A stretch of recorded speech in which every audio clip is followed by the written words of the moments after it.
কাঁচামরিচ ভর্তা, পেঁয়াজ, লবণ দিয়ে একেবারে চেপটায় নিতেছি। আজকে খাওয়া হবে আলু ভর্তা, সেই রকম। এই যে তেল দে, এই যে সরিষার তেলের বোতল, তেল ডালি দে একটু। যে ডাল, এই যে সরিষার তেল, সরিষার তেল নিয়ে হইলো ভালো করে ধরে তো, বেশি করে ধর, সমস্যা নাই, লই যান। এই যে সাথে ডিম, কঠিন খাওয়া দাওয়া, কঠিন। এই যে ডিম ভর্তা একটা, এই আর একটা ডিম, এই হচ্ছে দুইটা ডিম। কঠিন ভর্তা হচ্ছে, কঠিন।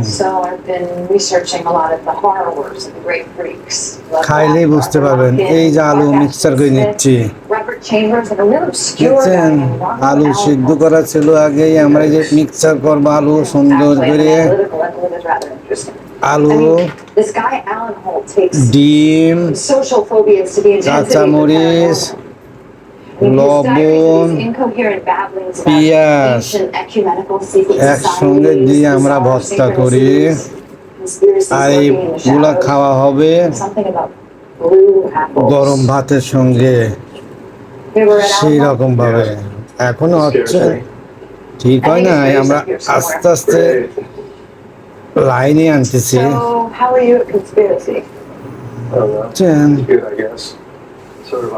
লাইনে নিয়ে আসি, তারপর আপনাদের লাস্ট ফিনিশিং কি দেবো সেটা দেখবেন, দেখার অপেক্ষায় থাকেন।